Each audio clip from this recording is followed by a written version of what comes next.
All right, everyone, welcome back into another NFL preseason DFS video. Going to be getting into the week 2 picks here for the main slate. Do want to just mention that 9 to 5 does have the NFL lineup optimizer out there for you guys, available in your 9 to 5 membership, $10 a month. Included in that is going to be the write-ups as well as the preseason data. So if you guys want all that stuff, $10 a month, best value out there. Really can't beat that. I mean, you can get a lineup optimizer for $10 a month and really stack it the way you want to use it. So I'll begin into the picks here for this slate. I'm pretty excited for it. We'll pull up the optimizer for you guys to start off with. So it's pretty simple. You just go game by game, and that's there for you guys. I do have this kind of zoomed out, so you can kind of see it a little bit better now. But yeah, just go game by game, choose which players you want to be on, and you're good to go.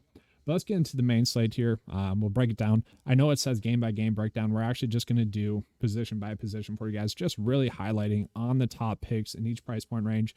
So I'm going to start off with kind of the easy play, I think, on the slate. It's going to be Tyler Huntley here for the Baltimore Ravens. So Lamar Jackson really not expected to play all that much, maybe just a series or two. Trace McSorley, he is out in this game, which really leaves Tyler Huntley to be operating a lot. Okay, he was very impressive last week. He threw the ball 16 times, which in preseason DFS, if you can get a quarterback that's going to throw the ball over really 10 times, you like that. He threw it for 79 yards, but alone his passing stats there would be enough for me to get on him. It's the fact that he ran the ball 7 times, added a touchdown, and 43 yards with that. That makes him a standout play. That makes him a core play for me on this slate. That is something that we really do like. And then kind of sticking with a same type player, I guess, if you will, is going to be PJ Walker. Now, he did throw the ball 21 times, and Sam Darnold, we're not exactly sure how much he's going to play. It seems like he's only going to play a series or two. If that happens, I really do like PJ Walker in this one. He threw the ball 20 times, ended up having a touchdown as well. Now, he did only complete 10 of his passes, less than 50% of his passes, but I still think he's going to be a quality option on this slate as well. He's someone that I would be going out of my way to play as well. And I do want to mention my boy, Nathan Peterman, who, played pretty well last week. He did throw the ball a ton. He was the only active quarterback, so he played the full game. Threw the ball 39 times for 240 plus yards. Didn't have a TD though. Did throw an INT, but he did add some rushing yards on his leg. 32 rushing yards on his leg. So Nate Pete here, if that's going to happen again, I like him a lot. But we have to wait on the Mariota news. It seems like he's going to play, but just how much is he going to play? If it's only going to be a couple of series as well as Derek Carr, then yeah, we can go back to the well with Nathan Peterman, and he becomes an interesting stacking option on this slate.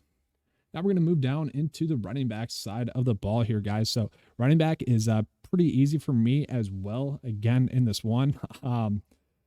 With preseason DFS, there's really 3 teams that you want to target RB-wise. That's the Patriots, that's the Raiders, and that's the Baltimore Ravens. So we're going to start off with kind of those 2 easy ones, I guess those 2 cheat codes, if you will. Tyson Williams here, who, played pretty well last week. Was just impressive. The beat reporters were liking him. He scored 11.4 DK points. That was with him running the ball 10 times for 41 yards. He also saw 5 targets. That's kind of the key there. 5 targets, 11.4 DK points. I do like that. Nate McCary might get some runs as well for Baltimore, but I think it's going to be Williams as the lead back out of that group, and that's going to be highly intriguing to me as a pick. And then just getting into, I mentioned already, the Raiders like to run the ball a lot. These teams are top 3 in most rushing attempts in the preseason the last 3 years now.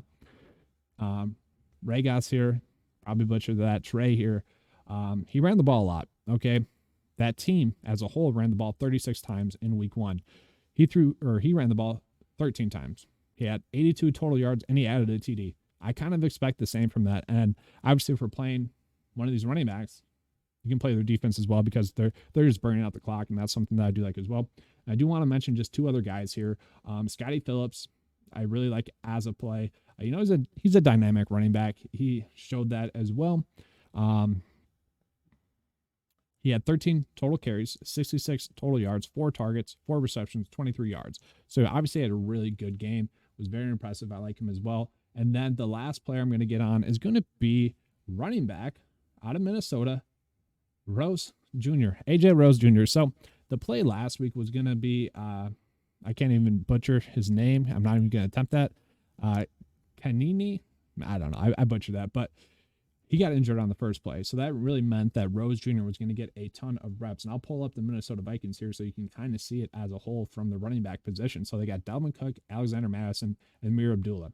This is the guy that got injured. Not going to butcher his name for you guys, but these three guys, they're not going to see that many carries, if any, in this game. Madison probably 3, Amir Abdullah maybe 7. Then they got CJ Ham, who's a fullback. He might spell Rose a little bit, but I think for like the whole second half and probably a lot of the second quarter, it's going to be Rose Jr. So he's going to be a standout play to me. So just recapping, let's get into those picks so far. It's going to be Tyler Huntley for me, and then Williams as well from the Baltimore Ravens. Those are going to be kind of the players I go with the most. And then I do want to play a running back in my flex thus far. So for me, I'm going to be kind of going with this approach thus far on this slate. So now we're going to move on into receiver. And guys, I'm going to be honest with you, it is not that good. I will say Miami, lots of question marks there for them at the receiver position. So we really got to see who is going to be, playing and then go from there. That's what we've got to figure out. Robert Foster, I wouldn't mind as well. But Matt Collins, he's always been a decent quality, like receiver 5 on a team. And so right now he's kind of having to be a receiver 1 or 2 for them, I guess, if you will, in the preseason. He's not a bad receiver. He got a decent amount of, he got 4 DK points last week, which isn't good. 2 targets. But given the fact that he's probably going to be the lead receiver tonight, I don't mind him as a pick. That's the problem, is that there's not as many good receiver plays. There's more or less going to be some stacking options for you at the receiver spot. I do want to mention, though, another guy at the receiver spot, going to be Malik Turner. Malik Taylor's a guy in the earlier slate. So we got to wait and see. He's questionable right now. We just got to wait and see in the news. It doesn't seem like anything too serious. He is a guy that has been playing well for the Dallas Cowboys. Now, obviously, the Cowboys have played 2 preseason games already.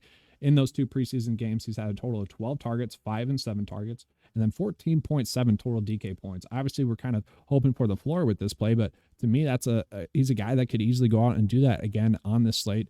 He's going to be another quality option for you guys on this slate. And really, the rest of the plays are going to be more stacking options, and I'll touch on a couple of those real quick. So we're going to play PJ Walker, Phillip Walker there. Terrence Marshall, I don't mind, and Brandon Zylstra, I don't mind kind of running it back with. And then if you guys are trying to play maybe Nate Pete, we'll get into them real quick. The Raiders, Keelan Doss, I don't mind. And then DJ Turner as well with them. Those are 2 quality stacking options if you're going the Nate Pete route. For me, with Huntley, though, obviously if we're playing him at quarterback, maybe Duvernay. I butchered that as well. But, I really don't mind him as well. He got a decent amount of targets in the last game. 6 total targets. I don't mind that. And then maybe you want to go Jalen Moore. He's a guy that saw 5 targets in the game.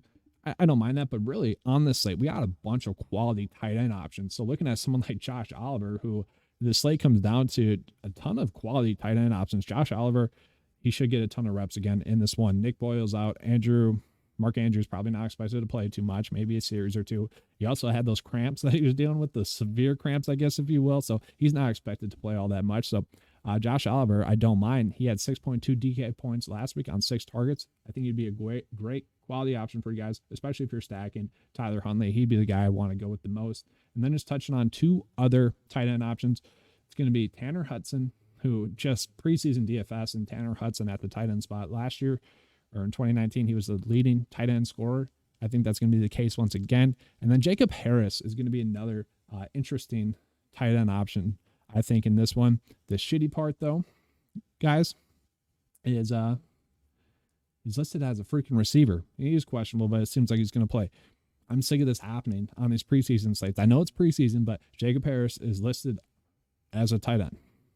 DK has him as a receiver. He'd be a great option at tight end if he was listed as that. So kind of boring there, or bummed out by that. But just looking at defense, I don't mind the Dolphins. It doesn't look like Matt Ryan's going to play all that much in that game. So the Falcons really struggled last week. I kind of expect them to struggle again. And then I don't mind going with like Baltimore or the Raiders, just with how much they run it. So this is kind of what I'm looking at for kind of the start of my build. Obviously, if I'm going with a lot of Ravens here, I would want to finish it out with probably the Ravens at the defensive spot, and then possibly run it back with the Carolina guys that I didn't mind stacking. Why? So it'd be Brandon Shildra, and then probably just going with Baltimore defense in this one. So, kind of a decent build here for you guys. Obviously, there's a lot of news that still has to break, but hopefully you guys enjoyed this video. If you did, please give me a like and subscribe. I appreciate that. If you guys want to join 9 to 5 Nation, click the link in the description below. Best value in PGA DFS. All right, I'm out. And as always, let's keep cashing.